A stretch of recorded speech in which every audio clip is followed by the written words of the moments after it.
एजुकेलर में आप सभी का स्वागत है। ट्वेल्थ कॉमर्स सब्जेक्ट हमारा अकाउंटेंसी लेखा शास्त्र और चैप्टर हमारा चल रहा है साझेदार की सेवानिवृत्ति मृत्यु। इस चैप्टर पर ये जो वीडियो है पार्ट नंबर 11 और इस वीडियो में हम आपके एनसीईआरटी की बुक से आपकी सिलेबस की बुक से क्वेश्चन नंबर 11 को देखेंगे। तो देखिए क्वेश्चन नंबर 11 एनसीईआरटी की बुक अकाउंटेंसी की पेज नंबर 225। इस पेज में जाकर आप इस सवाल को देख सकते हैं। तो ये हमारा क्वेश्चन नंबर 11 है। प्रारंभ करते हैं इसको। लिखा है 31 मार्च 2017 को राजेश, प्रमोद तथा निशांत का तुलन पत्र निम्न है। 31 मार्च 2017 को राजेश, प्रमोद तथा निशांत का तुलन पत्र निम्न है, जो कि अपने लाभ को पूंजी के अनुसार विभाजित करते हैं। 3 साझेदार हैं, राजेश, प्रमोद, निशांत। इनका 31 मार्च 2017 को तुलन पत्र नीचे दिया हुआ है और ये लोग अपने लाभ को, जो भी इनका लाभ होता है व्यापार से, उस लाभ को पूंजी के अनुसार, पूंजी के अनुपात में विभाजित करते हैं। ये पूंजी के अनुपात में मतलब 20, 15, 15 इस अनुपात में विभाजित करते हैं अपने लाभ को। आगे लिखा हुआ राजेश, प्रमोद तथा निशांत की पुस्तकों में 31 मार्च 2017 को तुलन पत्र, इनका बैलेंस शीट चिट्ठा बताया हुआ है। देखेंगे आप दायित्व पक्ष और परिसंपत्तियां। दायित्व में दिया हुआ देवी पत्र 6,250 रुपये, विविध देनदार, विविध लेनदार 10,000 रुपये, सामान्य संचय 2,750 रुपये, राजेश 20,000 रुपये, प्रमोद 15,000 रुपये, निशांत 15,000 रुपये। परिसंपत्तियों में आप देखेंगे कारखाना भवन 12,000 रुपये, देनदार 10,500 रुपये, उसमें घटाया गया संदिग्ध ऋणों पर प्रावधान 500 रुपये। बाहर हमारा देनदार आता है 10,000 रुपये। 10,500 में से 500 रुपये नहीं प्राप्त होगा। 10,000 रुपये के देनदार। प्राप्त विपत्र 7,000 रुपये, स्टॉक 15,500 रुपये, संयंत्र व मशीनरी 11,500 रुपये, बैंक शेष 13,000 रुपये। दोनों तरफ का योग दिया हुआ है 69,000 रुपये, 69,000 रुपये। आगे सवाल बताता है तुलन पत्र की तिथि को प्रमोद सेवानिवृत्त होता है। इसी दिनांक पर 31 मार्च 2017 को प्रमोद जो है वो रिटायर कर जाता है तथा निम्न समायोजन किए जाएंगे। और बता रहा है कि जब ये रिटायर कर रहा है तो निम्न बातें होंगी। पहला, स्टॉक का मूल्यांकन पुस्तक मूल्य से 10% कम पर होगा। जो स्टॉक हमारा 15,500 रुपये था, उसका जब पुनर्मूल्यांकन किया जाएगा तो अब वो पुस्तक मूल्य से 10% कम पर होगा। मतलब अब स्टॉक का मूल्य कम हो गया, 10% से कम हो गया, 10% की हानि हो गई। तो इसको पुनर्मूल्यांकन खाते में लिखना पड़ेगा हानि के रूप में। पुनर्मूल्यांकन पर लिखना पड़ेगा हानि के रूप में। हानि जब होती है, ठीक है, जब हानि होती है तो पुनर्मूल्यांकन के डेबिट साइड लिखा जाता है। लिखेंगे इसको हम। कारखाना भवन का 12% अधिक पर मूल्यांकन होगा। जो कारखाना भवन 12,000 रुपये में दिखा रहा है, इसका 12% से अधिक मूल्य पर क्या होगा? मूल्यांकन होगा। मतलब इस पर लाभ हो गया। इसको भी हम देखेंगे। फिर लिखा है संदिग्ध ऋण के लिए प्रावधान का 5% तक प्रावधान करेंगे। संदिग्ध ऋण पर कितना प्रावधान करना है? 5% से। जो हमारे देनदार हैं उस पर 5% तक संदिग्ध ऋण बनाना है। हम बनाएंगे इसको भी। आगे दिया कानूनी प्रभार का संचय। कानूनी प्रभार का संचय 265 रुपये तक बनाया जाएगा। एक कानूनी प्रभार का संचय भी बनेगा 265 रुपये तक। वह हो रहा है, ठीक है। व्यय को भी कहाँ लिखा जाएगा, कानूनी व्यय पर संचय। ठीक है, एक प्रकार से हमारा दायित्व बन रहा है। ठीक है, इसको भी हम देखेंगे। आगे लिखता है फर्म की ख्याति का मूल्यांकन 10,000 रुपये होगा। जो इनका व्यापार था, इसका जो इनका फर्म था, उसका इन्होंने उसकी ख्याति का जब मूल्यांकन किया इन्होंने, तो कितने कर निकल कर आया, 10,000 रुपये। अब यहाँ पास ख्याति दे रहा है, क्यों दे रहा है, क्योंकि एक साझेदार रिटायर होकर जा रहा है, तो उसके हिस्से का ख्याति जो है उसको दिया जाएगा। हम इसका भी देखेंगे। नई फर्म की पूंजी 30,000 रुपये होगी। जो अब नया व्यापार होगा, क्योंकि यहाँ पास पुनर्गठन हो रहा है, एक साझेदार चला जा रहा है, प्रमोद क्या होगा, रिटायर होकर चला जाएगा। दो साझेदार बचेंगे, राजेश निशांत। अब इन दोनों के बीच में नया समझौता होगा। तो क्या हो रहा है कि अब ये दोनों व्यापार चलाएंगे, पुनर्गठित करेंगे, तो इनके व्यापार का जो पूंजी अब होगा वो कितना होगा, 30,000 रुपये का, दोनों का मिलाकर। ठीक है, आगे लिखता है विद्यमान साझेदार, जो बचे हुए साझेदार, विद्यमान साझेदार निर्णय लेते हैं कि उनकी पूंजी निर्णय लेते हैं कि उनकी पूंजी नए लाभ विभाजन अनुपात नए लाभ विभाजन अनुपात 3:2 के अनुसार होगी। मतलब इनकी यहाँ पर बता दिया है कि टोटल पूंजी इन दोनों की मिलाकर अब नए व्यापार की 30,000 रुपये की, और ये इनकी पूंजी किस अनुपात में होगी, अब इनका नया अनुपात जो 3 और 2 का, इस अनुपात में होगी। हम इसको भी देखेंगे।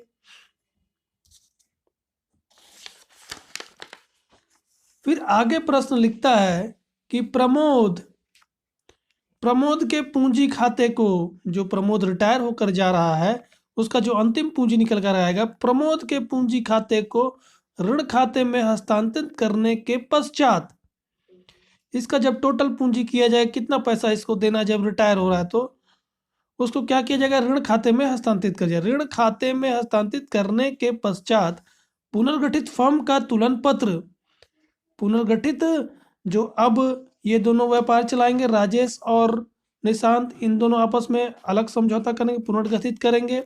ठीक है, वही बोल रहा है कि पुनर्गठित फर्म का तुलन पत्र तैयार करें तथा रोजना मचा प्रविष्टियां दें।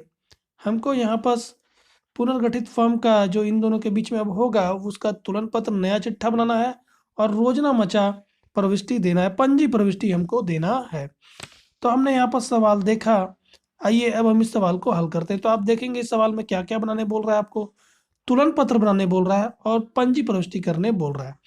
तो आपका मेन क्या होगा, इसमें आपको तुलन पत्र बनाना है और पंजी प्रविष्टि देना है। तो उसका हम फॉर्मेट खींचेंगे। ठीक है, सवाल में हमको तुलन पत्र बनाने बोल रहा है, सवाल में हमको तुलन पत्र बनाने बोल रहा है और पंजी प्रविष्टि करने को बोल रहा है। तो हम यहाँ पास ये मैं इधर रफ वर्क के लिए एक भाग कर ले रहा हूँ, आपको वर्किंग नोट भी मैं बताता जाऊंगा, और इधर हम इसको बनाएंगे जो आपको कह रहा बनाने को। तो हमको कह रहा बनाने को तुलन पत्र हम फॉर्मेट पहले खींचेंगे। ये हमारा हो जाएगा तुलन पत्र।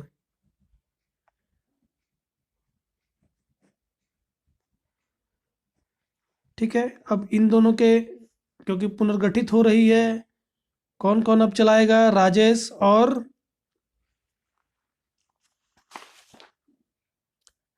और निशांत अब व्यापार चलाएंगे। इन दोनों के बीच में अब नया समझौता होगा।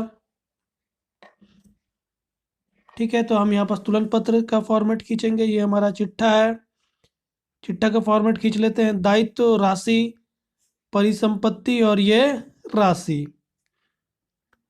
ठीक है, दायित्व, राशि, दायित्व, राशि, परिसंपत्ति और राशि, हमने फॉर्मेट खींच लिया। ठीक है, अब इसको बनाने के लिए क्या होता है कि हमको, क्योंकि हम चिट्ठा बना रहे हैं, तुलन पत्र बना रहे हैं, तो इसमें क्या क्या हमको आवश्यकता पड़ेगी, इसमें बाह्य दायित्व लगेंगे, पूंजी लगेगी और परिसंपत्तियां लगेंगी। ठीक है, तो आप देखेंगे पूंजी भी हमको यहाँ पर लिखना है। तो पूंजी जब लिखेंगे, क्योंकि इनकी अंतिम पूंजी इस दिनांक पर, जो सेवानिवृत्त होकर जाएगा उस दिनांक पर इनकी अंतिम पूंजी चाहिए, तो उसके लिए हमको क्या करना होगा, उसके लिए हमको यहाँ पर रफ में एक पूंजी खाता भी बनाना होगा। तो तुलन पत्र बनाने के लिए हमको पूंजी खाता भी बनाना पड़ जाएगा, उसकी आवश्यकता पड़ेगी। तो हमको पूंजी खाता भी हम क्या करते हैं, रफ में फॉर्मेट उसका खींच लेते हैं। ठीक है। और एक आप देखेंगे सवाल में आपको पुनर्मूल्यांकन, संपत्ति और दायित्वों का पुनर्मूल्यांकन भी बता रहा है। तो यहाँ पर हमको पुनर्मूल्यांकन खाता भी बनाना पड़ जाएगा रफ में। तो हम क्या करते हैं, रफ में पुनर्मूल्यांकन खाता भी बना लेते हैं। तो यहाँ पर पुनर्मूल्यांकन खाता की फॉर्मेट में खींच लेता हूँ। पुनर, ये रफ में आपको बनाना होगा, मैं इसी में बना दे रहा हूँ, आप इसको रफ में बनाइएगा। ठीक है। पुनर्मूल्यांकन खाता, अब इसका भी फॉर्मेट हम खींच लेते हैं। तो यहाँ पर आप देखेंगे विवरण, राशि, और यहाँ पर विवरण राशि, ये हमारा दायित्व, ये डेबिट और ये क्रेडिट, ये हमारा नाम पक्ष और ये हमारा जमा पक्ष। ये दायित्व, परिसंपत्तियां, राशि, और उसके बाद ये पुनर्मूल्यांकन, नाम पक्ष और ये जमा पक्ष। इसको आप रफ वर्क में बनाएंगे। उसी तरह हमको एक पूंजी खाता भी बनाना पड़ेगा, क्योंकि अंतिम पूंजी हमको निकालना है 31 मार्च 2017 के लिए। ठीक है। गणना करना पड़ेगा, जो 7,000 जा रहा है उसका ऋण के रूप में कितना कन्वर्ट करना है, और बाकी जो 7,000 उनकी पूंजी के रूप में कितना हो रहा है। तो उसके लिए हमको पूंजी खाता बनाना पड़ेगा। पूंजी खाता का भी फॉर्मेट हम खींच लेते हैं। तो ये हमारा हो गया पूंजी खाता। दिनांक, विवरण, 3 साझेदार हैं, 3 साझेदार का राशि का कॉलम खींचेंगे। ये राजेश, प्रमोद और ये हमारा हो गया निशांत। उसी तरह दिनांक, विवरण, राजेश, प्रमोद और निशांत, हमने सबका खींच लिया इनका फॉर्मेट। पूंजी खाता का भी पंजी प्रविष्टि हमको सवाल बनाने को बोला है। पहले हम इस खाते को बना लेते हैं, इन तीनों का, पुनर्मूल्यांकन खाता, पूंजी खाता और तुलन पत्र, इन तीनों को पहले बना लेते हैं। फिर उसके पश्चात हम पंजी प्रविष्टि करेंगे, क्योंकि जब हम इसको बना लेंगे तो हमारा पंजी प्रविष्टि थोड़ा सा आसान हो जाएगा। ठीक है। तो पहले हम इसको बना लेते हैं, फिर उसके बाद पंजी प्रविष्टि इसका हम करेंगे। तो देखिएगा सवाल अब कैसे हल करेंगे। शुरू से हम सवाल को पढ़ते जाएंगे और जहां जहां जो लिखाएगा वहां लिखते जाएंगे, क्योंकि हम तीनों ही चीजें हम यहाँ पर बना रहे हैं। यानी कि संपूर्ण जो जो चीजें इसमें बननी चाहिए थी इस सवाल में, वो सभी चीजें बन रही है जी। इस तरह के जब सवाल आते हैं तो ये तीन ही मुख्य होते हैं जो बनते हैं। ठीक है। पूरा चीज बन रही है। तो सवाल को हम जो पढ़ते जाएंगे और जहां जहां लिखाएगा वहां वहां लिखते जाएंगे। तो आप देखेंगे पहले लिखा है 31 मार्च,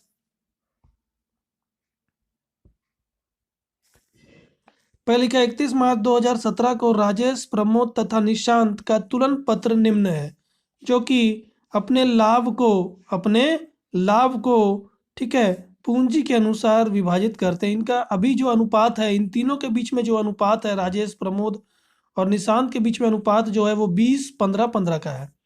आप देखेंगे 20,000, 15,000, 15, इनकी पूंजी का अनुपात है।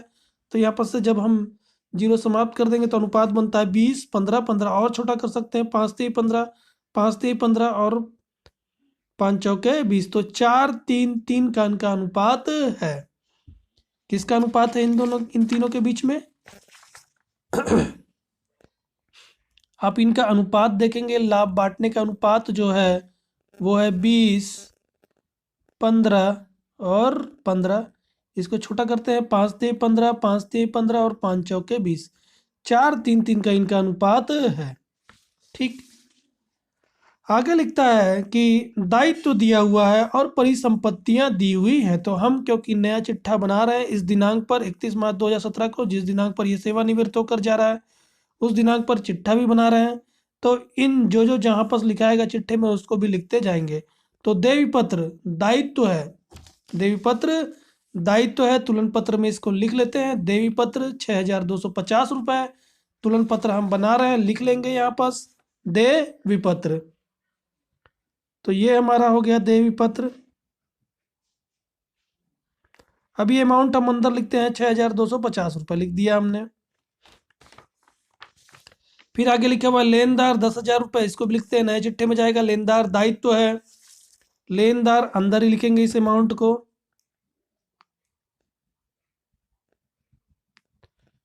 10,000 रुपये हमने लिख दिया अंदर।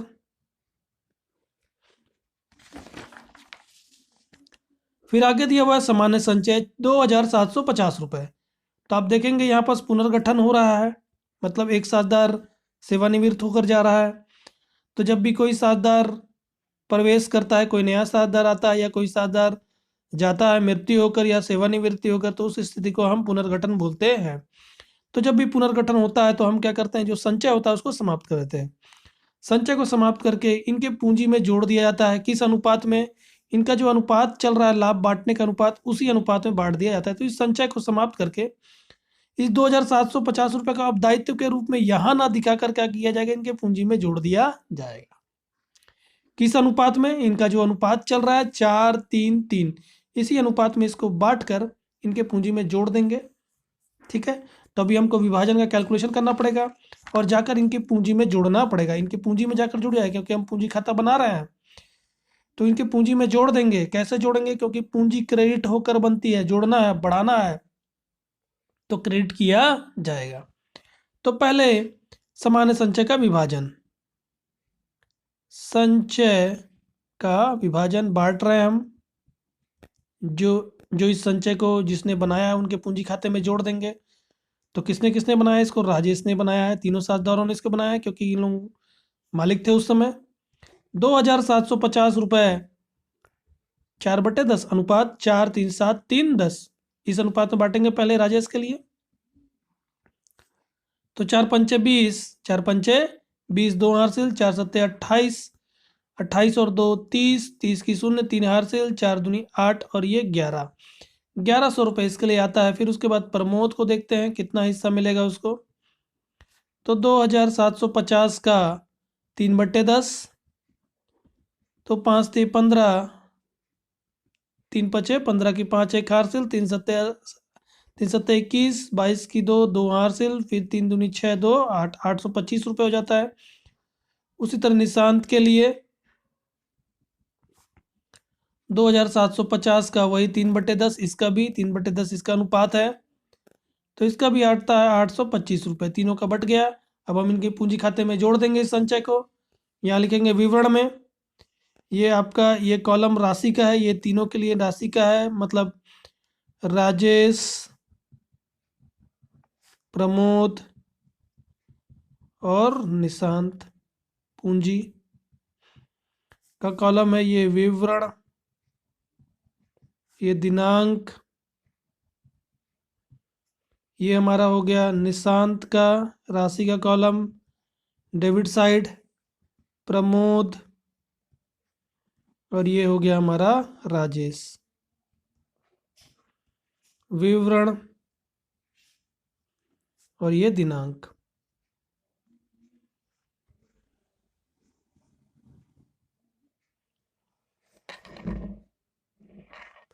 ठीक है, ये हमारा जमा पक्ष, क्रेडिट पक्ष है ये, और ये हमारा नाम पक्ष, डेबिट साइड। अब इस संचय को हम यहाँ पर जोड़ना है पूंजी में। लिख देंगे संचय, सामान्य संचय 1100 रुपये, 825 रुपये और 825 रुपये लिख दिया हमने। ठीक है, हमको ये चिट्ठे का जो चिट्ठे का इफेक्ट जो होता है केवल एक जगह ही देना होता है, इसका प्रभाव हम केवल एक जगह देंगे। आप देखेंगे मैंने देवी पत्र को एक जगह चिट्ठे में लिखा दायित्व पक्ष में, उसी तरह लेनदार को भी दायित्व पक्ष में एक ही जगह पर लिखा। सामान्य संचय को मैं पूंजी खाते में जाकर जोड़ दिया, एक एक जगह प्रभाव डालूंगा। ठीक है, फिर लिखा है पूंजी, पूंजी खाता, क्योंकि पूंजी खाता हम बना रहे हैं। पूंजी खाते में आएंगे यहाँ पास शेष पूंजी है, ये लिखेंगे शेष लाया गया, शेष उठाकर ला रहे हैं कितना, 20,000 रुपये इसकी पूंजी है, 20,000 रुपये इसकी पूंजी है, 15,000 रुपये प्रमोद की पूंजी है और 15,000 रुपये निशांत की पूंजी। तीनों की पूंजी हमने बता दिया। पूंजी दायित्व है, हमेशा क्रेडिट होकर चालू होती है। क्रेडिट करके हमने इसको, क्योंकि ये शेष है, क्रेडिट करके बताएंगे कि यहाँ पूंजी है। फिर उसके बाद ये हमारा दायित्व पक्ष पूरा हो जाता है। एक एक जगह हमने पूरा प्रभाव डाल दिया, एक एक जगह पर हमने लिख दिया। देखेंगे आप एक एक जगह पर मैंने इसको लिख दिया है। फिर उसके बाद अब हम आते हैं परिसंपत्तियों में। देखेंगे आप पहले लिखा है कारखाना भवन। ठीक है, संपत्ति है क्योंकि हम चिट्ठा बना रहे हैं। ठीक है, तुलन पत्र हम बना रहे हैं, इसको संपत्ति पक्ष में जाकर लिख देंगे कारखाना भवन 12,000 रुपये। अभी अंदर लिखेंगे इसको, यहाँ पास कारखाना 12,000 रुपये अंदर लिख देते हैं अभी, क्योंकि इसमें एडजस्टमेंट हो सकता है। लिख दिया हमने। फिर उसके बाद देनदार 10,500 रुपये और उसमें घटाया गया है संदिग्ध ऋण। तो इसको भी हम थोड़ा सा स्पेस देके लिखेंगे देनदार, और उसमें देनदार हमारा है 10,500 रुपये का, और उसमें घटाया गया है क्या, प्रावधान संदिग्ध ऋणों के लिए प्रावधान कितने का 500 रुपये घटाया गया है। तो घट कर कितना आया 10,000 रुपये। अभी हम इसको अंदर ही लिखते हैं क्योंकि इसमें एडजस्टमेंट हो सकता है।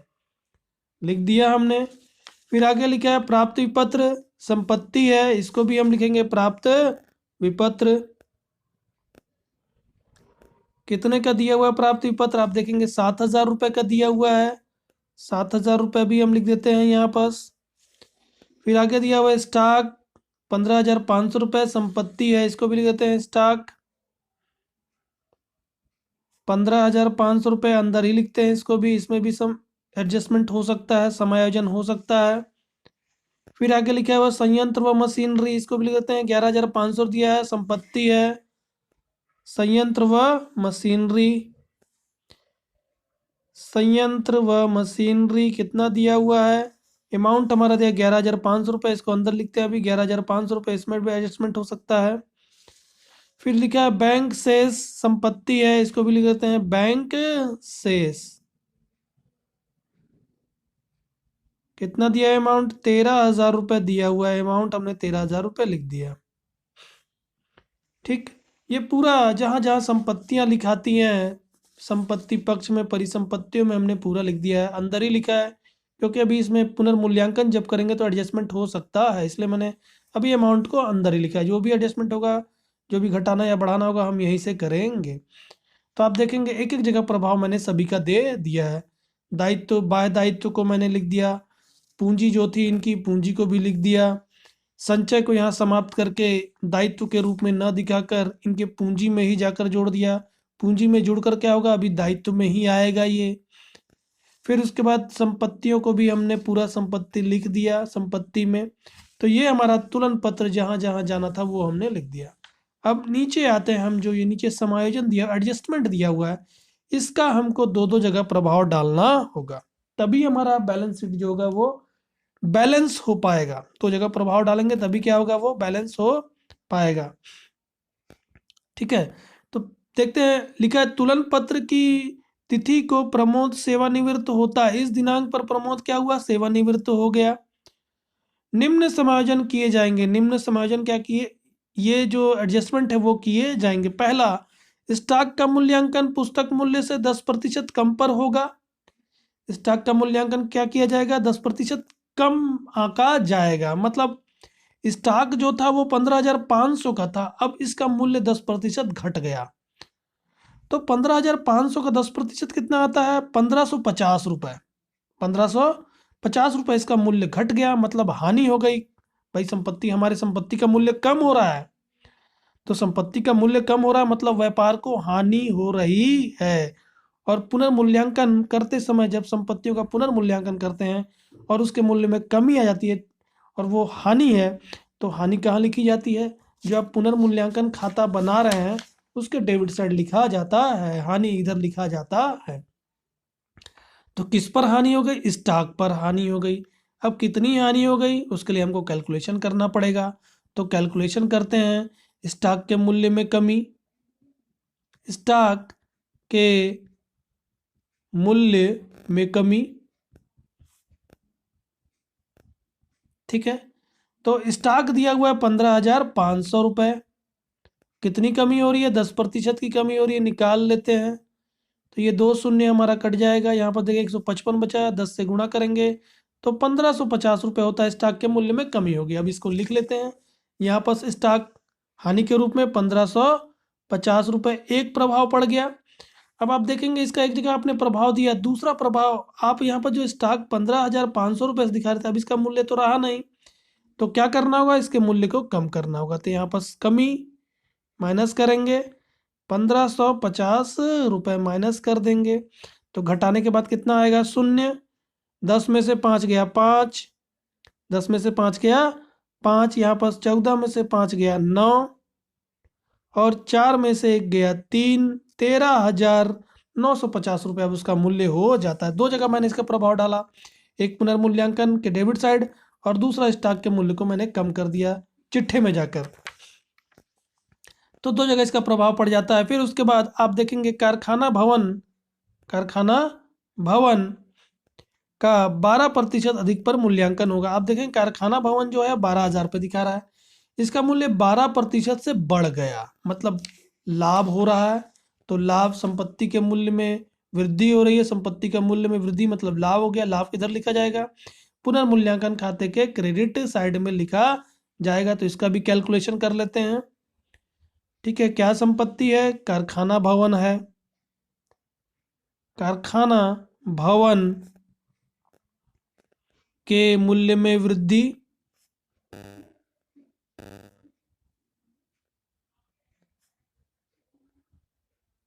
ठीक है, तो कारखाना भवन है 12,000 का। अब कितनी वृद्धि हो रही है? 12% से वृद्धि हो रही है। तो यहाँ पर 2 शून्य हमारा कट गया। 12 का पहाड़ा 12 बार पढ़ेंगे तो कितना आएगा? 144, और उसमें एक शून्य जुड़ जाएगा तो 1440 रुपये होता है। वृद्धि हो रही है, लाभ हो गया। लिख देंगे कारखाना भवन 1440 रुपये का लाभ हो गया। कहाँ? पुनर्मूल्यांकन में एक प्रभाव पड़ गया। और आप देखेंगे यहाँ पर हम कारखाना भवन लिखे हुए हैं, ये हमारा 12,000 का था, इसमें वृद्धि हो गई। यहाँ पर जोड़ते हुए वृद्धि, इसके मूल्य में वृद्धि कितना? 1440 रुपये। जोड़ते हुए यहाँ दिखा देंगे अब कितना हो गया इसका? 13,440 रुपये इसका मूल्य हो जाता है।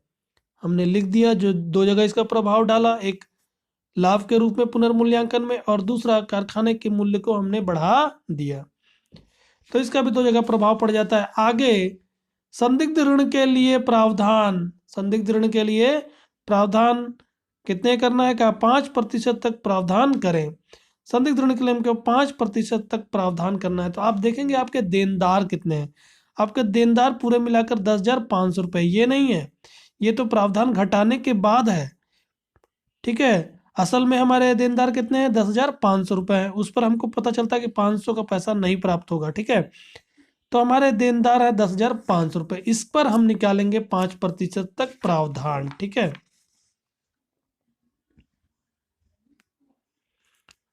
तो देनदार पर प्रावधान, संदिग्ध ऋण के लिए प्रावधान।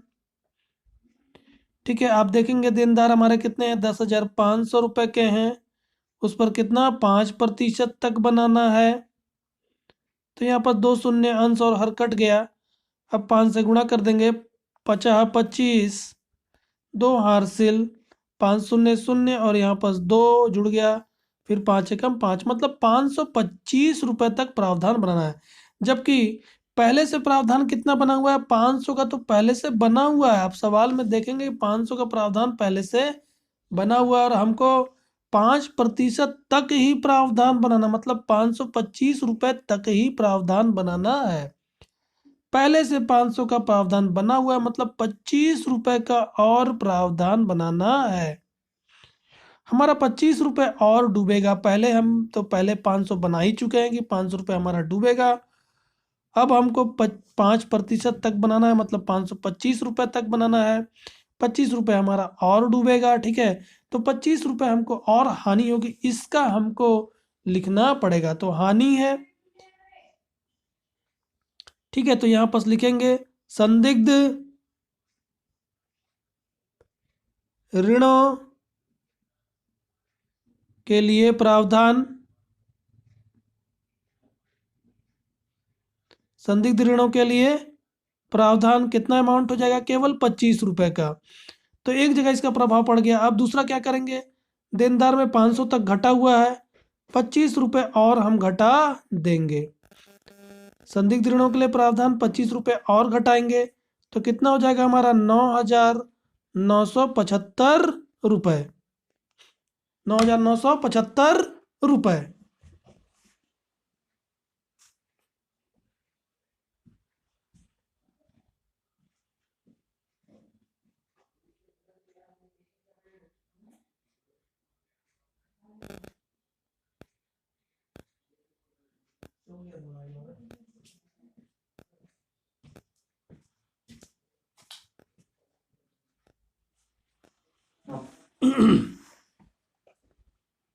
ठीक है, तो यहाँ पास 25 रुपए का हमने और प्रावधान बना दिया। ठीक है, एक प्रभाव इसका पड़ गया। दूसरा प्रभाव, हमने देनदार से भी यहाँ पास घटा दिया। 10,000 के हमारे 500 घटाने के बाद हमारे 10,000 के देनदार थे, उसमें 25 रुपए और घटा दिया। 9,975 रुपए अब हमारे देनदार हो जाते हैं।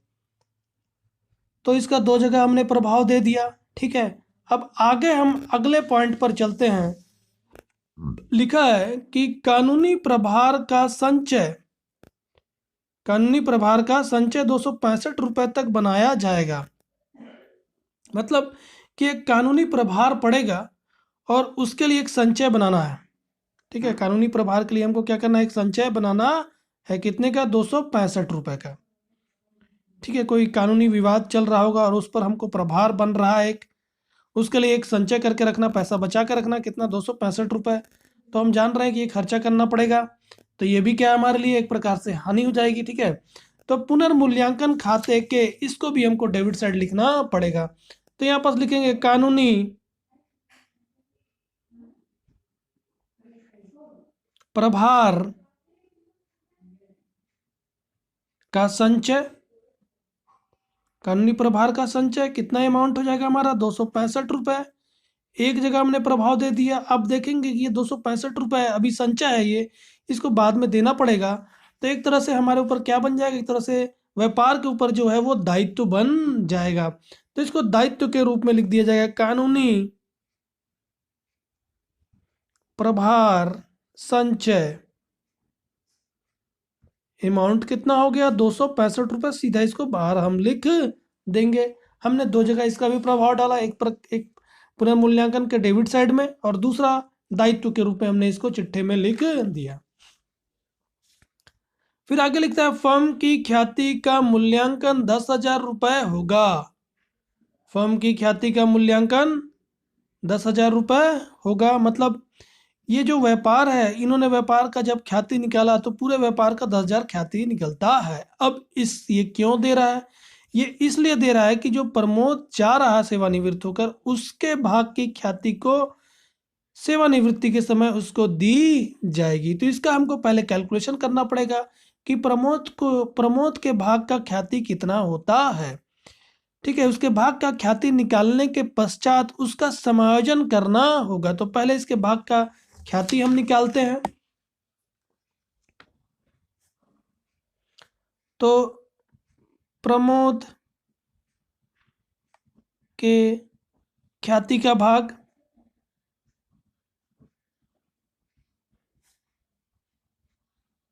ठीक है, तो देखेंगे आप 10,000 पूरे व्यापार का ख्याति है, और प्रमोद कितने का हिस्सेदार है? ये दूसरा नंबर का साझेदार है, मतलब 3/10। तो कितना हो गया? 3/10 निकालेंगे, 3,000 रुपये उसके भाग की ख्याति होती है। 3,000 रुपये उसके भाग की ख्याति होती है। अब क्या किया जाए, ये उसके भाग की ख्याति निकल गई, अब उसको दे दिया जाएगा। कैसे दिया जाएगा? उसके लिए समायोजन किया जाएगा। इसको देने के लिए क्या किया जाएगा? समायोजन किया जाएगा। कैसे समायोजन किया जाएगा? जो बाकी के साझेदार हैं वो क्या करेंगे, इस 3,000 को, जो उसके भाग की ख्याति है, उसको अपने लाभ प्राप्ति अनुपात में बांटकर, लाभ प्राप्ति अनुपात में बांटकर, ठीक है, लाभ प्राप्ति अनुपात में बांटकर अपनी पूंजी खाते से घटा लेंगे और इसकी पूंजी खाते में जोड़ देंगे। ठीक है, तो अभी क्या करना होगा कि इसका जो समायोजन करने के लिए पहले हमको निकालना होगा लाभ प्राप्ति अनुपात। लाभ प्राप्ति अनुपात या अभिलाभ अनुपात भी इसको बोला जाता है। अब ये कैसे निकाला जाता है? ये निकाला जाता है, इसका सूत्र है पुराना अनुपात, पुराना भाग इसका सूत्र है नया अनुपात, नया अनुपात ऋण पुराना अनुपात, मतलब नया भाग ऋण पुराना भाग।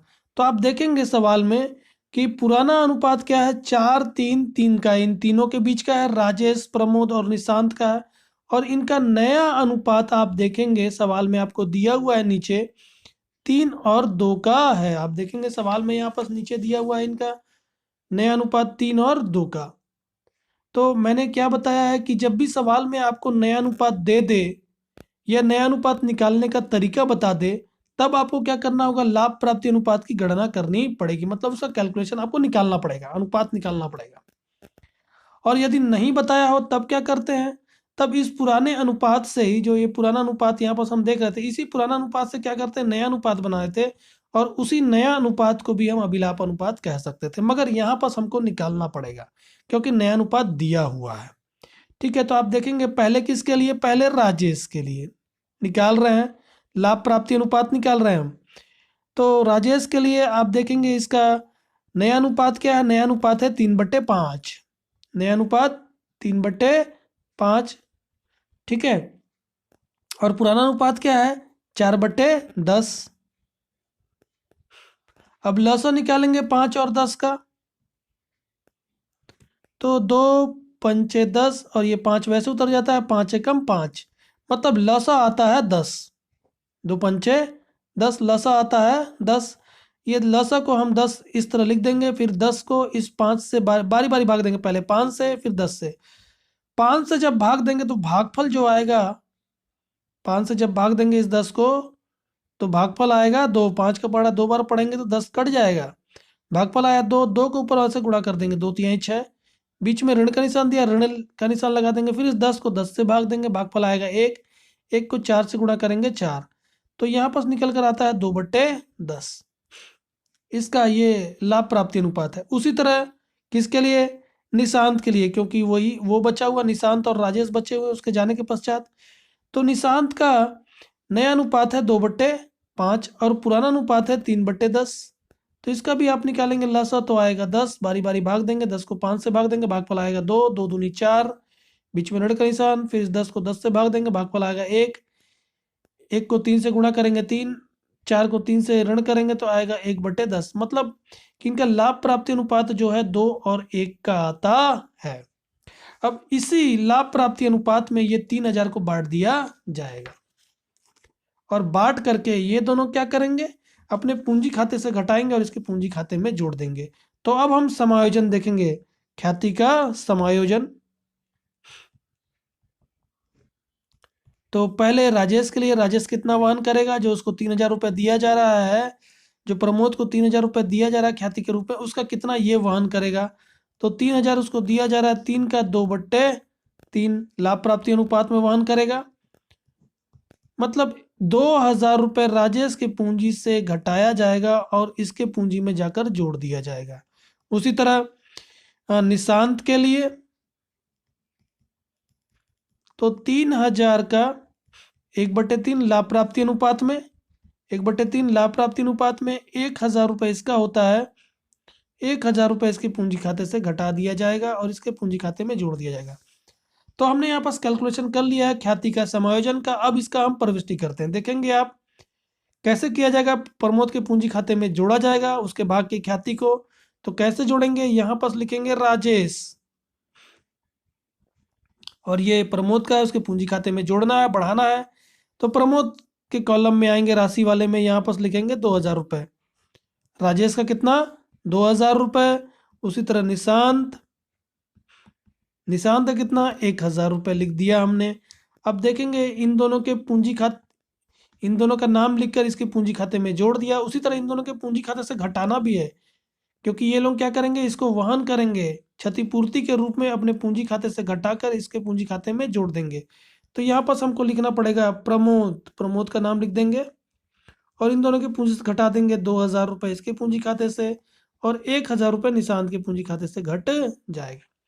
तो ये हमारा क्या हो गया, ये हमारा ख्याति का समायोजन का प्रविष्टि हो जाता है। तो इसका भी आप देखेंगे 2 जगह प्रभाव पड़ा, एक बार पूंजी में जाकर जुड़ा, प्रमोद की पूंजी में जुड़ गया, दूसरा इन दोनों की पूंजी से घट गया। तो आप देखेंगे एक बार पूंजी बढ़ेगा और एक बार पूंजी घट जाएगा, बराबर हो जाएगा, ठीक है, बैलेंस हो जाएगा। तो हमने यहाँ पास ख्याति तक हम चल गए। आगे लिखा है नई फर्म का पूंजी 30,000 रुपये होगी।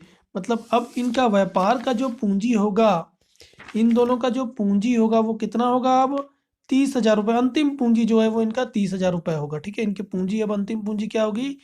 30,000 रुपये दोनों का मिलाकर, ठीक है। तो 30,000 रुपये दोनों का मिलाकर इनकी अंतिम पूंजी होगी। और वो किस अनुपात में होगी? इनके नए लाभ हानि अनुपात में होगी, मतलब 3 और 2 के अनुपात में होगी।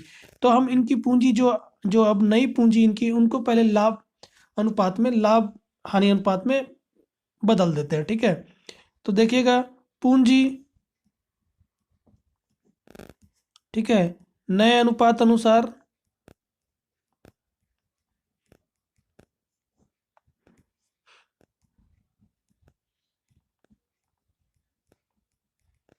पहला किसके लिए? पहला राजेश के लिए। तो 30,000 रुपये, सवाल में आपको बता दिया कि इनकी पूंजी कितनी होगी? 30,000 रुपये होगी, ठीक है। अब 30,000 इनके लाभ प्राप्ति अनुपात में ये होगा, तो इनका अनुपात क्या है? नया अनुपात 3 और 2 का है। तो 3/5, तो इसको जब काटेंगे तो 6,000 आएगा। 5 एकम 5 और 5 छक 30 और 1 2 3, 3 शून्य इसी तरह उतार देंगे, 6,000 रुपये होता है। 6,000 को 3 से गुणा करेंगे, अंश को अंश से गुणा करेंगे तो 18,000 रुपये होता है। तो 18,000 रुपये इसकी पूंजी अब होगी, अंतिम पूंजी। इसकी अंतिम पूंजी जो 18,000 रुपये की बैलेंसिंग के रूप में हम यहाँ पर जाकर बताएंगे, क्योंकि पूंजी क्रेडिट होकर बनता है, मतलब इधर का ज़्यादा जोड़ है, इसका मतलब कि पूंजी, इनकी पूंजी है, ठीक है। फिर उसी तरह हमको किसका पूंजी? निशांत, निशांत अगला साझेदार है, वही बच रहा है अब। 30,000 रुपये का इसका अनुपात है 2/5, नया अनुपात 2/5। तो यहाँ पास 6,000 रुपये, मतलब इसका पूंजी जो है वो 12,000 रुपये होगा। हम लिख देंगे 12,000 रुपये, दोनों का हमने यहाँ पास पूंजी निकाल लिया है। अब इसको अंतिम रूप, अंतिम पूंजी के रूप में हम यहाँ पास बताते हैं, क्योंकि इनकी पूंजी हमेशा क्रेडिट होकर बनती है, मतलब इधर का जोड़ ज़्यादा होगा, इसको हम बैलेंसिंग करके इधर लिख रहे हैं। तो यहाँ पास लिखेंगे शेष ले जाया गया कितना? 18,000 रुपये इसकी पूंजी होगा और 12,000 रुपये निशांत का होगा। इसको हम चिट्ठे में अंतिम पूंजी के रूप में यहाँ पर दिखा भी देते हैं। यहाँ पर लिखेंगे पूंजी, पहले राजेश के लिए कितनी पूंजी? 18,000 रुपये, और निशांत के लिए, क्योंकि ये दोनों मालिक हैं, इनकी पूंजी हम बता रहे हैं 12,000 रुपये। सवाल में हमको बता दिया है कि इनकी पूंजी कितनी होगी? 30,000 रुपये होगी। हमने 30,000 रुपये इनका अंतिम पूंजी बता दिया दोनों में बांट कर। तो दो जगह इसका भी प्रभाव दे दिया। फिर आगे लिखता है, ये हमारा ये पॉइंट यहाँ तक पूरा हो जाता है।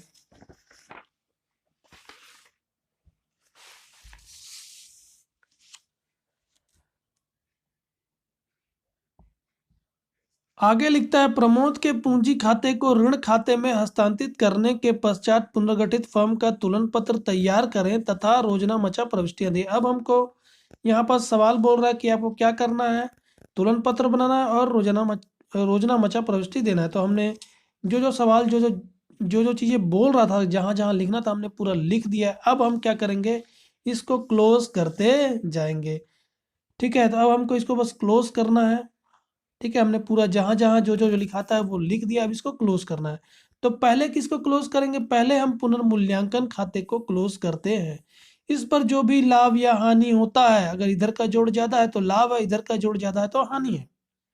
जो भी लाभ या हानि होता है वो पूंजी में जाकर जुड़ने या घटने लगता है। लाभ होगा तो जुड़ेगा, हानि होगा तो घटेगा। और इसको करने के पश्चात, बंद करने के पश्चात, फिर इसको बंद किया जाता है, इसका जोड़ा जाता है, अंतिम पूंजी कितना निकल कर आता है, और फिर अंतिम पूंजी को यहाँ लिख दिया जाता है, और फिर उसके बाद चिट्ठे को बंद किया जाता है। तो हम इसको अब बंद करने की प्रक्रिया प्रारंभ करते हैं, ठीक है। तो पहले पुनर्मूल्यांकन को, तो आप देखेंगे इधर का जोड़ हमारा एक ही तो दिया है, 1,440 रुपये, और इधर आप जोड़ते हैं, ठीक है। इधर जोड़ेंगे तो आप 1500 और 200 और जोड़ देंगे, 1700, 1500 और 1700, ये इन दोनों का जोड़ आता है 75। 75 में 65 जोड़ेंगे आप, ठीक है।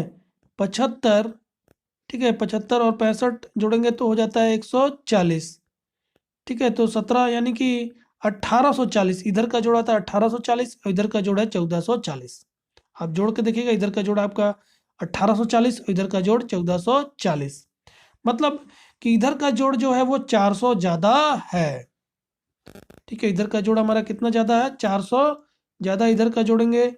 डेबिट साइड का, हानि तरफ का, हानि और व्यय तरफ का जोड़ हमारा कितना है, 1840, और लाभ और आय तरफ का जोड़ हमारा है 1440, मतलब लाभ हमारा कम है, कितना, 400 रुपए की हानि हो रही है। हानि और व्यय तरफ का योग ज्यादा है, हानि है।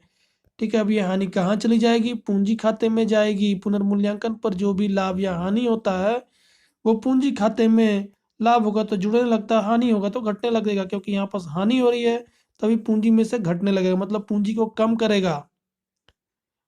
ठीक है, पूंजी को कम करेगा, हानि है पूंजी को कम करेगा, लाभ होता तो पूंजी को बढ़ाता। पूंजी हमेशा क्रेडिट होकर बनती है, डेबिट होकर समाप्त होती है। हानि है कम करना है, डेबिट करेंगे, तो यहाँ पर लिखेंगे पूंजी खाता, और पहले किसको बटेगा, राजेश को बटेगा। ठीक है, अनुपात क्या है, 4-3-3, इसी अनुपात में बटेगा इन तीनों को। ठीक है ना, तो 400 रुपए की हानि हुई, 400 का 4/10, तो ये अंश और हर एक शून्य कटा, यहाँ पर 40 को 4 से गुणा किए तो आता है 160 रुपए राजेश के लिए। फिर उसी तरह दूसरा साझेदार है प्रमोद, प्रमोद के लिए देखते हैं कितना होगा, 400 का 3/10 काटेंगे आप तो हो जाता है 120 रुपए। उसी तरह निशांत के लिए देखते हैं कितना उसके पूंजी से हानि के रूप में माइनस करना है, 400 का 3/10 तो होता है 120 रुपए। ठीक है, आप जोड़ेंगे तो ये हो गया 400, और यहाँ पास हमारा क्लोज आएगा 1840, और ये भी हो गया 1840। दोनों तरफ का योग हमने कर दिया, अब हम इसको क्लोज कर देते हैं। अब ये देखेंगे आप, ये हानि, ठीक है, पुनर्मूल्यांकन पर हानि हो गई, इसको क्या किया जाएगा, पूंजी खाते से घटाया जाएगा। तो इसको लिख देते हैं, क्योंकि आप यहाँ पर देखेंगे पूंजी खाता लिखे हैं यहाँ पास, मतलब पुनर्मूल्यांकन खाता क्रेडिट है और पूंजी खाता डेबिट है। तो पूंजी खाते के डेबिट साइड आएंगे, यहाँ पास लिखेंगे पुनर्मूल्यांकन खाता। ठीक है, और आप बता देंगे हानि ब्रैकेट में, यहाँ लिखेंगे 160 रुपए। ठीक है, 120 रुपए, 160, 120, 120 हमने लिख दिया, दो जगह इसका भी प्रभाव डाला। तो ये हमारा क्लोज हो गया। अब इसको क्लोज करने की बारी है। ठीक है, इसको क्लोज करने की बारी है, क्योंकि यहाँ पास पहले, यहाँ पास हम देखते हैं कि प्रमोद रिटायर होकर जा रहा है, पहले इसका जोड़ लेते हैं, और इसका जोड़ने के जो भी राशि आती है उसको ऋण खाते में हस्तांतरित करते हैं, क्योंकि सवाल ने हमको बताया है कि जो भी इसका पैसा होगा उसको क्या किया जाएगा, ऋण खाते में हस्तांतरित कर दिया जाएगा। तो करते हैं, जोड़ते हैं इसको, 15,000, 15 और 2 17,000, 17 एक 18,000, उसमें 825 और जोड़ दिए, 18,825 रुपये इसका होता है। 18,825 रुपये होता है, कर देते हैं टोटल। 18,825 रुपये, इधर का जोड़ा गया 18,825। उधर आप देखेंगे कि इसका डेबिट साइड में 120 रुपये दिखा रहा है, इधर 18,825, उसमें से 120 रुपये आपको माइनस करना होगा, जो भी आएगा वो इसके ऋण खाते में चला जाएगा। तो 18,825 में 120 रुपये घटा देते हैं, तो 120 रुपये जब घटाएंगे तो यहाँ पर 700, ठीक है, 725 आता है, उसमें से 20 रुपये और घटा देंगे। ठीक है, तो 18,705 रुपये होता है। 18,825 में आप 120 रुपये घटाएंगे तो 5, 0, 7, एक और 8, 18,705 रुपये होता है। इसको ऋण खाते में हम हस्तांतरित करते हैं, ऋण खाता 18,705 रुपये, ये हो गया। इसको हम, यहाँ पास ऋण है, दायित्व बना रहा है, ठीक है, तो दायित्व के रूप में लिख देते हैं ऋण खाता। ऋण किसका, प्रमोद का ऋण, क्योंकि अब इसको पैसा नहीं दिया जा रहा, अब इसको ऋण के रूप में हस्तांतरित कर देना है 18,705 रुपये की। जो जो हम मद करते जाएंगे उसका पूरा पूरा इफेक्ट हम समाप्त करते जाएंगे। देखेंगे आप, मैंने यहाँ पास लिखा और इसका तुरंत इफेक्ट दे दिया यहाँ पास। ठीक है, अगर आप तुरंत इफेक्ट नहीं देंगे तो क्या होगा, आप सवाल फिर भूल जाएंगे, मिस्टेक आपसे हो सकता है, इसलिए जब भी आप लिखे उसका पूरा चीज समाप्त करें एक ही समय पर। ठीक है, तो ये इसका भी हो जाता है। तो हमने इसका पूरा जोड़ दिया और ऋण खाते में बदलकर इसको ऋण में लिख दिया। अब हम आते हैं राजेश का, बंद करते हैं। ठीक है, तो आप देखेंगे इधर दोनों तरफ का इसका दिया हुआ है, राकेश का इधर भी दिया हुआ है, राजेश का डेबिट साइड भी दिया हुआ है और क्रेडिट साइड भी दिया हुआ है। ऐसा क्यों हो रहा है? क्योंकि इसकी अंतिम पूंजी हम पहले से निकाल चुके हैं, सवाल में दे चुका है 30,000 रुपए। पहले ही हमने अंतिम पूंजी इनका बता दिया है, इसलिए ऐसा हो रहा है। तो हम दोनों तरफ का योग करेंगे और मिलान करेंगे, दोनों तरफ का योग बराबर आता है कि नहीं। अगर नहीं आएगा तो इसका मतलब है कि हमको देखना पड़ेगा कि इसकी पूंजी ज़्यादा है कि कम है। अगर इसकी पूंजी ज़्यादा है तो इसको पैसा वापस कर दिया जाएगा, पैसा वापस कर दिया जाएगा, जितनी भी पूंजी ज़्यादा होगी इसकी वापस कर दिया जाएगा। या तो ठीक ना, या तो क्या किया जाएगा, या तो उसको चालू खाते में हस्तांतरित कर दिया जाएगा कि इसका पैसा अधिक हो रहा है पूंजी का, क्या अभी क्या करते हैं, चालू खाते में हस्तांतरित करते हैं, बाद में पैसा दे देंगे। या तो हो सकता है इनकी पूंजी कम भी पड़ जाए, तो जब पूंजी कम पड़ जाए तो क्या किया जाएगा, उससे पैसा मंगाया जाएगा। ठीक है, तो पैसा इससे मंगाया भी जा सकता है, या तो चालू खाते में हस्तांतरित कर दिया कि बाद में पैसा इससे मंगाया जाएगा। तो देखते हैं अभी हम जोड़कर। तो इधर का जोड़ आता है 18 2 20, 20,160 रुपए, 20,160 रुपए इधर का योग आता है। और इधर का आता है 21,100 रुपए, मतलब कि इसका पूंजी ज्यादा, इधर का जोड़ 21,100 और इधर का जोड़ आता है 20,160 रुपये, मतलब पूंजी इसकी ज्यादा है, इसको पैसा वापस किया जाएगा। तो सवाल में हमको बता नहीं रहा कि अगर कोई अधिक की पूंजी हो तो उसका पैसा वापस किया जाए कि नहीं। तो हम क्या करेंगे, अभी चालू खाते में हस्तांतरित के बाद में इसको पैसा देंगे। तो देखिए कितना ज्यादा है, शून्य, 10 में से 6 गया 4, यहाँ पर 10 में से 1 गया 9, यहाँ पर शून्य और शून्य, 940 रुपए इसका पूंजी ज्यादा है, तो अभी हम चालू खाते में हस्तांतरित कर देते हैं। इधर का जोड़ ज्यादा है, ठीक है, तो यहाँ पर लिख देंगे चालू खाता। किसका चालू खाता? राजेश का चालू खाता। कितना? 940 रुपये ज्यादा है इसका पूंजी, तो 940 रुपये से हमने चालू खाता कर दिया। ठीक है, क्योंकि ये चालू खाता दायित्व तो बना रहा है, क्योंकि पैसा इसको दे देना चाहिए था, अभी नहीं देंगे, बाद में दे देंगे। ठीक ना, तो यहाँ पर हम लिख देते हैं चालू खाता राजेश के लिए। ठीक है, अभी अमाउंट अंदर लिखते हैं, शायद हो सकता है कि इसका भी चालू खाता आ जाए, निशांत का भी चालू खाता आ जाए। ठीक ना, देखना पड़ेगा। तो अब इसका हम दोनों तरफ का योग करेंगे, तो इसका दोनों तरफ का योग 21,100 रुपये आएगा। ठीक है, कर देते हैं। इसका टोटल आ चुका है 18,825। इसका भी कर देते हैं, आ जाता है 21,100 रुपये, इसका भी बराबर हो चुका है, हमने कर दिया है। अब इसका टोटल करते हैं, तो इधर का योग करेंगे तो 12 1 13, 13,125 रुपये, 13,120 रुपये, 25 निकलेगा गलती से। और इधर का योग आता है इसका 15,825 रुपये, मतलब इसका पूंजी का योग ज्यादा है, पूंजी इसका ज्यादा है, तो इसको भी पैसा वापस किया जाएगा। पैसा वापस ना करके चालू खाते में हस्तांतरित करेंगे, जो भी अधिक हो रहा है अभी बाद में पैसा दिया जाएगा। 5 शून्य, 6 में से ये हो गया हमारा, 8 में से गया 7, और 3 में से 5 में से 3 गया 2, और ये शून्य, 2,705 रुपये ज़्यादा है, इसको भी क्या करते हैं हम चालू खाते में हस्तांतरित कर देते हैं, मतलब इनको बाद में पैसा दिया जाएगा, अभी नहीं दे रहे हैं, पूंजी इनकी ज़्यादा है। तो यहाँ पर लिख देंगे निशांत, और अमाउंट हो जाएगा 2,705 रुपये। अंदर लिखा है, अभी जोड़ के बाहर करते हैं। शून्य में 5 जोड़ेंगे 5, 4 में शून्य जोड़ेंगे 4, 9 और 7 16 की 6, एक हासिल, और ये 3,645 रुपये हो जाता है। और इसका भी अब क्लोज कर दिया जाएगा, तो ये हो गया 15,825 रुपये, तीनों का हमने क्लोज कर दिया है। तो ये हमारा हो गया। अब हम क्या करते हैं, इस चिट्ठे को बंद करेंगे, दोनों तरफ का योग हमारा बराबर आएगा आपस में। तो इसको बंद करने से पहले हमको क्या करना होगा कि कुछ अमाउंट हम अंदर लिखे हैं उसको पहले बाहर कर लेते हैं। जैसे देय पत्र 6,250 रुपये बाहर, लेनदार 10,000 रुपये बाहर, कोई एडजस्टमेंट नहीं हुआ, कानूनी प्रभार बाहर है, ऋण खाता बाहर है, चालू खाता भी हमने बाहर कर दिया, पूंजी भी इनकी बाहर है, कारखाना ये बाहर है, देनदार भी बाहर है, यहाँ पास प्राप्त विपत्र लिखा है, बाहर नहीं, इसको बाहर करते हैं।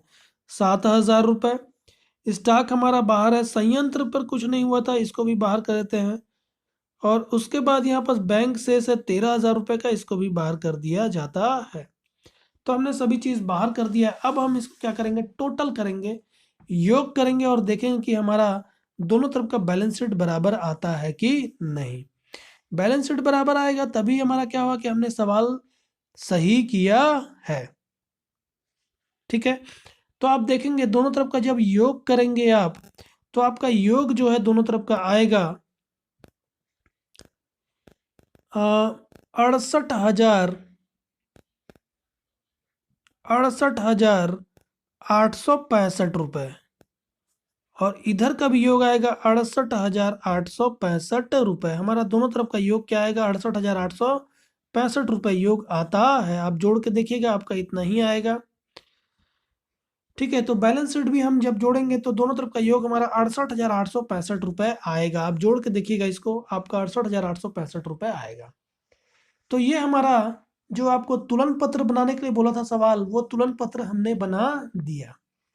ठीक है, तुलन पत्र बनाने बोला था हमको, केवल तुलन पत्र और पंजी प्रविष्टि करने बोला था, तुलन पत्र हमने बना दिया। तुलन पत्र बनाने के लिए हमको इन दोनों की आवश्यकता पड़ती, इसलिए हमने इन दोनों को भी रफ में बना लिया है। ठीक है, ये उसका कैलकुलेशन है, कैलकुलेशन भी मैंने आपको करके बताया। अब आगे हमको सवाल बोलता है कि क्या कीजिए, आप पंजी प्रविष्टि भी करके बताइए। तो पंजी प्रविष्टि करने के लिए, ठीक है, पंजी प्रविष्टि हमको करने बोल रहा है, तो हम इसका पंजी प्रविष्टि भी कर लेते हैं। तो देखिएगा पंजी प्रविष्टि कैसे होगा, तो आप देखेंगे मैंने आपको पहले क्या बताया कि पहले मैं सवाल हल कर लेता हूँ, यानी तुलन पत्र बना लेता हूँ, फिर उसके बाद मैं आपको पंजी प्रविष्टि बताऊंगा। तो हम जब इसको देखते हैं तो इसी के अनुसार ही पंजी प्रविष्टि करते हैं। तो पहले कैसे करते हैं, पुनर्मूल्यांकन से चालू करते हैं। ठीक, तो आप देखेंगे कि ये इधर का क्या है, इधर कुछ ऐसी चीजें हैं जो संपत्तियों के मूल्य में कमी हुई है और दायित्वों के मूल्य में वृद्धि हुई है। तो ये संपत्ति हमारी थी, स्टॉक हमारा संपत्ति था, उसके मूल्य में कमी हुई। ये देनदार भी संपत्ति थी, उसके मूल्य में भी कमी हुई। और ये कि ये दायित्व था, कानूनी प्रभार का संचय, ये हमारा एक दायित्व बना, वह है। ठीक है, एक प्रकार से हमारे ऊपर दायित्व बना रहा है, हानि हो रही है, इसको भी हमने इधर लिखा। तो इसका हमको प्रविष्टि करना होता है, संपत्ति के मूल्य में कमी और दायित्व के मूल्य में वृद्धि। ठीक है, तो इसका प्रविष्टि कैसे करते हैं हम देखेंगे। पुनर्मूल्यांकन खाते के डेबिट साइड लिखा है, इसका मतलब कि पुनर्मूल्यांकन खाता डेबिट है और ये तीनों क्रेडिट है। तो इसका एक प्रविष्टि करेंगे, पुनर्मूल्यांकन खाते को डेबिट करेंगे और इन तीनों को क्रेडिट कर दिया जाएगा। और ठीक है, और हम लिख देंगे नरेशन में कि संपत्ति के मूल्य में कमी एवं वृद्धि, दायित्व के मूल्य में वृद्धि का, ठीक ना, पुनर्मूल्यांकन खाते से प्रविष्टि किया गया। फिर उसी तरह आप देखेंगे, जब ये तो हमारा हो गया इधर का पुनर्मूल्यांकन का, यह प्रविष्टि हमने किया। फिर उसी तरह जब हम इधर पुनर्मूल्यांकन के क्रेडिट साइड देखते हैं तो आप ये देखेंगे, ये जो है वो संपत्ति के मूल्य में वृद्धि है। और ये क्या है, ये जब पुनर्मूल्यांकन हुआ तो पुनर्मूल्यांकन करने से जो हानि हुई, उस हानि को पूंजी खाते में हस्तांतरित करने को ये लिखा गया है। तो इधर का करने के लिए हमको क्या करना होगा, ये जो पहले ये संपत्ति के मूल्य में जो वृद्धि है उसका एक प्रविष्टि करेंगे, और ये जो हमने हानि जो पूंजी खाते में हस्तांतरित किया उसका एक प्रविष्टि करेंगे। तो इसका एक प्रविष्टि यहाँ, इसकी एक प्रविष्टि और इसकी एक प्रविष्टि, तीन प्रविष्टि यहाँ पास हो जाती है पुनर्मूल्यांकन से। फिर उसी तरह फिर आएंगे हम पूंजी खाते में। पूंजी खाते में हमको क्या करना होगा, इसका प्रविष्टि नहीं होगा क्योंकि ये तो पूंजी खाते का शेष है। इस संचय को समाप्त करने की एक प्रविष्टि करनी होगी। एक ख्याति, जो ये ख्याति का हमने समायोजन किया था, इस समायोजन के लिए एक प्रविष्टि करनी होगी, एक संचय के लिए, एक ख्याति का समायोजन के लिए। और आप देखेंगे यहाँ पास ये पुनर्मूल्यांकन हानि है, तो ये किसका प्रविष्टि है, यहाँ पास ये प्रविष्टि ये एक ही है। ठीक ना, तो इसका हम प्रविष्टि पहले ही कर चुके हैं। ठीक है, तो आप देखेंगे पुनर्मूल्यांकन में मैंने आपको प्रविष्टि बताया, पूंजी खाते में मैंने क्या बताया, इसकी प्रविष्टि नहीं होगी। संचय का हमको प्रविष्टि करना होगा, ख्याति का समायोजन का एक प्रविष्टि करना होगा, और इसका पुनर्मूल्यांकन का हानि का प्रविष्टि हो चुका है। ठीक है, एक ऋण खाते में हस्तांतरित करने का प्रविष्टि, जो हमने प्रमोद का पूंजी था उसको ऋण खाते में हस्तांतरित कर प्रविष्टि करना होगा। एक चालू खाते में हस्तांतरित का प्रविष्टि करना होगा, और ये अंतिम शेष है, इसकी प्रविष्टि नहीं की जाएगी, प्रारंभिक और अंतिम शेष की प्रविष्टि नहीं की जाएगी। ठीक है, इतना हमको प्रविष्टि पंजी प्रविष्टि में करके देना होगा। तो आइए हम पंजी प्रविष्टि चालू करते हैं। तो देखेंगे आप पंजी प्रविष्टि, ठीक है, फर्म की पुस्तकों में पंजी प्रविष्टि। तो पहले पुनर्मूल्यांकन का ये पक्ष था, डेबिट पक्ष, इसका हम प्रविष्टि करते हैं। तो देखेंगे आप, पुनर्मूल्यांकन खाता डेबिट है और ये तीनों क्रेडिट है। तो लिखते हैं हम, पुनर्मूल्यांकन खाता डेबिट, नाम स्टॉक खाता से, संदिग्ध ऋणों के लिए प्रावधान खाता से, और कानूनी प्रभार संचय खाता से। ठीक है, कितना, 1500। इन तीनों का हमने क्रेडिट किया है, ये तीनों क्रेडिट है, ये डेबिट है। तो क्रेडिट में लिख देंगे 1550, इसका 25 रुपये और इसका 265 रुपये। तीनों को जब हम जोड़ते हैं तो आता है 1840 रुपये। 1840 रुपये हमने योग करके यहाँ पर दिखा दिया। ठीक है, तो ये पहला प्रविष्टि हमारा हो जाता है। यहाँ पर लिखेंगे संपत्ति और कानूनी प्रभार का पुनर्मूल्यांकन किया हमने। तो ये हमारा इसका डेबिट पक्ष हो गया, ये प्रविष्टि हो गई। फिर आते हैं क्रेडिट पक्ष में। तो आप देखेंगे पुनर्मूल्यांकन खाता क्रेडिट है और कारखाना खाता डेबिट है। ये संपत्ति के मूल्य में वृद्धि है, संपत्ति और दायित्व के मूल्य में कमी वृद्धि हुई है, तो इसका एक प्रविष्टि करते हैं। और ये हानि है, इसका एक अलग प्रविष्टि करेंगे। ठीक है, तो इसके लिए एक प्रविष्टि करते हैं। आप देखेंगे पुनर्मूल्यांकन खाता क्रेडिट है, पुनर्मूल्यांकन खाते को क्रेडिट कर देंगे और कारखाना भवन खाते को डेबिट किया जाएगा। संपत्ति हमारा डेबिट होकर बनता है, क्योंकि संपत्ति बन रही है, वृद्धि हो रही है, मतलब संपत्ति बन रहा है। तो लिखते हैं कारखाना भवन खाता डेबिट, पुनर्मूल्यांकन खाता से कितना अमाउंट है, 1440 रुपये, 1440। संपत्ति के मूल्य में वृद्धि, संपत्ति के मूल्य में वृद्धि, हमने यहाँ पर दो प्रविष्टियां दे दी, एक इसके लिए और एक इसके लिए। उसके बाद इसका प्रविष्टि हम देते हैं। तो ये हानि है, ठीक ना। तो हानि है, कहाँ से वहन किया जाएगा, पूंजी खाते से वहन किया जाएगा। किनकी पूंजी खाते से, इन तीनों के पूंजी खाते से वहन किया जाएगा। तो इन तीनों के पूंजी खाते को डेबिट किया जाएगा और पुनर्मूल्यांकन खाते को क्रेडिट किया जाएगा। तो हम इसका प्रविष्टि करते हैं। देखेंगे आप, इन तीनों के पूंजी खाते को हम डेबिट करेंगे क्योंकि हानि हो गई है, हानि इनके पूंजी खाते से वहन करेंगे। लाभ होता तो पूंजी में जुड़ता, पुनर्मूल्यांकन पर जो भी लाभ होता इनकी पूंजी में जुड़ता। पुनर्मूल्यांकन पे हानि हो गई है, इनकी पूंजी से जो भी हानि हुई है वो घटने लगेगी। तो पूंजी खाते को डेबिट करेंगे। राजेश पूंजी खाता डेबिट, प्रमोद पूंजी खाता डेबिट और निशांत पूंजी खाता डेबिट। पुनर्मूल्यांकन खाता से, देखेंगे आप, पुनर्मूल्यांकन खाता क्रेडिट किया गया है और इनके पूंजी खाते को डेबिट किया है। पुनर्मूल्यांकन के क्रेडिट साइड लिखा है, मतलब पुनर्मूल्यांकन खाता क्रेडिट है और इनका पूंजी खाता डेबिट है। हमने इसका प्रविष्टि कर दिया, इन तीनों का पूंजी खाता डेबिट किया और पुनर्मूल्यांकन खाते को क्रेडिट किया। कितने से, 160 रुपये, 120 रुपये और 120 रुपये। 160, 120, 120 पूरा मिलाकर 400 रुपये की हानि हो जाती है पुनर्मूल्यांकन पे। लिखेंगे पुनर्मूल्यांकन हानि पूंजी खाते में अंतरित हस्तांतरित किया गया। तो अभी आप देखेंगे यहाँ पर ये पुनर्मूल्यांकन का हमने ये प्रविष्टि डेबिट साइड का किया, क्रेडिट साइड का भी प्रविष्टि कर दिया और ये हानि का भी हमने प्रविष्टि कर दिया है। तो ये पुनर्मूल्यांकन पर जो भी पंजी प्रविष्टि होता है वो हमने कर दिया।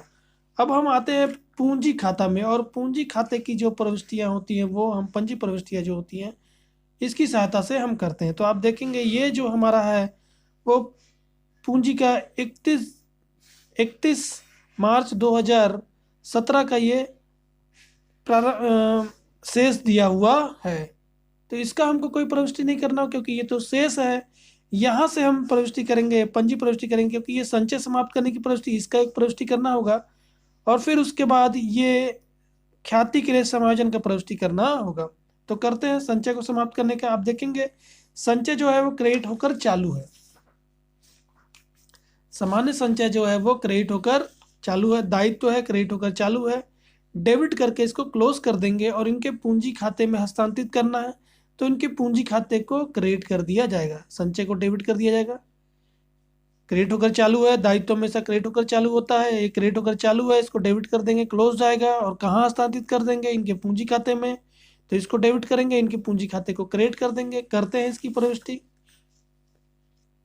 तो ये हमारा सामान्य संचय का है। सामान्य संचय को डेबिट करेंगे। सामान्य संचय खाता डेबिट नामे राजेश पूंजी खाता से, इसकी पूंजी खाते में, इनकी पूंजी खाते में हस्तांतरित कर रहे हैं। राजेश पूंजी खाता से प्रमोद पूंजी खाता से और निशांत पूंजी खाता से। तो अमाउंट हमने निकाला है 1100, 825 और 825 अमाउंट लिख देंगे, इनकी पूंजी खाते में जोड़ना है। पूंजी हमेशा क्रिएट होकर बनती है 1100, 825, 825 और संचय को डेबिट कर दिया 2750 रुपए से। क्रेडिट करके चालू था, डेबिट करके हमने इसको क्लोज कर दिया। यहाँ लिखेंगे सामान्य संचय को पूंजी खाते में अंतरित। तो ये हमारा सामान्य संचय का भी प्रविष्टि हो जाता है। फिर उसके बाद ये हमने क्या किया है, ख्याति को समायोजन का प्रविष्टि किया है। जो इसके हिस्से ख्याति था, जो प्रमोद के हिस्से ख्याति था, उसको क्या किया गया, ये लोग क्षतिपूर्ति के रूप में अपने अपने लाभ प्राप्ति अनुपात में बांट कर इसको दिए थे। इसका हम प्रविष्टि करते हैं समायोजन प्रविष्टि। तो कैसे करना होगा, प्रमोद के पूंजी खाते में हमने जोड़ा है, बढ़ाया है, तो इसके पूंजी खाते को क्रेडिट करना होगा और इन दोनों के पूंजी खाते को डेबिट करना होगा। तो करते हैं प्रविष्टि। ये ख्याति का समायोजन, राजेश पूंजी खाता नामे डेबिट, क्योंकि राजेश वहन करेगा 2000 रुपये। निशांत पूंजी खाता नामे डेबिट 1000 रुपये और प्रमोद को देना है प्रमोद पूंजी खाता से 3000 रुपये। ठीक है, इसके भाग की ख्याति इसके पूंजी खाते में जोड़ दी गई और इनके पूंजी से लाभ प्राप्ति अनुपात में घटा दी गई। ख्याति का समायोजन यहाँ पास हो जाता है हमारा। फिर उसके बाद यहाँ पास आगे हम आएंगे तो आप देखेंगे ये इसका ऋण खाता का एक प्रविष्टि बचता है, ठीक ना। और ये जो हमारा चालू खाते में जो हमने लिखा था, जो इनकी अधिक पूंजी थी 940 रुपये अधिक इसका था और 2750 रुपये इसका अधिक था, जो इनको वापस कर देना चाहिए था कैश में, मगर कैश में वापस ना करके क्या किया गया, अभी चालू खाते में हस्तांतरित कर दिया। सवाल हमको बताया नहीं है, फिर भी हमने हस्तांतरित कर दिया चालू खाते में और उस चालू खाते को हमने दायित्व के रूप में बता भी दिया। ठीक है, कि ये इनका चालू के रूप में दायित्व के रूप में पड़ा हुआ है, पैसा दे दिया जाएगा कुछ समय पश्चात। ठीक है, तो यहाँ पास एक चालू का हम प्रविष्टि करेंगे और एक ऋण खाते का प्रविष्टि करेंगे। तो पहले हम चालू खाते का प्रविष्टि कर लेते हैं। तो देखिएगा इनका क्या है कि इनकी पूंजी का क्रेडिट साइड जोड़ ज़्यादा है। ठीक है, उस जोड़ को हमने क्या किया, चालू खाते में हस्तांतरित कर दिया। तो कैसे हस्तांतरित, इनकी क्रेडिट साइड का जोड़ ज़्यादा है तो आप डेबिट कर देंगे, क्योंकि इनका क्रेडिट का जोड़ को हमको कम करना होगा और उसको हस्तांतरित करना होगा चालू खाते में। तो इनकी पूंजी को कैसे कम करेंगे, डेबिट कर देंगे तो कम हो जाएगा, पूंजी कम हो जाएगा, और चालू खाते में हस्तांतरित कर देंगे तो चालू खाते को क्रेडिट कर देंगे। तो इसका प्रविष्टि होगा राजेश पूंजी खाता डेबिट, निशांत पूंजी खाता डेबिट और चालू खाता वहां खोलना है। पूंजी को समाप्त करके हम चालू खाते में हस्तांतरित कर रहे हैं। राजेश चालू खाता से और निशांत चालू खाता से। अमाउंट 940 रुपये, 2705 रुपये, 940, 2705। उसी तरह राजेश के चालू खाते में कितना चला गया, 940, और इसके चालू खाते में चला गया 2750। आधिक्य को, पूंजी पर आधिक्य को चालू खाते में अंतरित किया गया। ठीक है, ये हमने जो पूंजी का आधिक्य था उसको भी हस्तांतरित करने का प्रविष्टि कर लिया। उसके बाद अंतिम हमारी एक हमारी प्रविष्टि बच जाती है और वो है जो प्रमोद का जो अंतिम पूंजी आया था, जो उसको देना था, वो रोकड़ के रूप में न देकर उसके ऋण खाते में हस्तांतरित कर दिया गया है। तो उसकी भी हम प्रविष्टि कर लेते हैं। तो इसके पूंजी को समाप्त करना है। पूंजी क्रेडिट होकर बनती है, डेबिट होकर समाप्त हो जाती है। डेबिट कर देंगे, समाप्त हो जाएगा। और कहाँ हस्तांतरित कर देंगे उसके पैसे को, ऋण खाते में। दायित्व बना देंगे, दायित्व हमेशा क्रेडिट होकर बनता है। तो प्रमोद पूंजी खाता डेबिट और प्रमोद ऋण खाता से 18,705 रुपये, 18,705 रुपये, 18,705 रुपये प्रमोद की अंतिम देय पूंजी ऋण खाते में अंतरित। तो ये हमने पंजी प्रविष्टि भी कर ली है। सवाल हमने पूरा हल कर दिया। आपको सवाल तुलन पत्र बनाने बोल रहा था, तुलन पत्र हमने बनाया। पंजी प्रविष्टि करने बोल रहा था, पंजी प्रविष्टि भी हमने इसका पूरा कर दिया है। तो यहाँ पास ये जो सवाल आपका क्वेश्चन नंबर 11 एनसीईआरटी की बुक से आपका यहाँ पर समाप्त होता है। आशा करता हूँ कि आपको एनसीईआरटी की बुक से आपका ये जो सिलेबस की बुक है उसका क्वेश्चन नंबर 11 इस चैप्टर का समझ आया होगा। आज के लिए इतना ही, धन्यवाद। तो मेरे चैनल को यदि अभी तक सब्सक्राइब नहीं किया है तो प्लीज़ चैनल को सब्सक्राइब कर लें, नोटिफिकेशन बेल को भी प्रेस कर लें, जिससे आने वाली वीडियो का नोटिफिकेशन आपको प्राप्त होता रहे। और वीडियो को प्लीज़ लाइक और शेयर करना ना भूलें। आज के लिए इतना ही, धन्यवाद।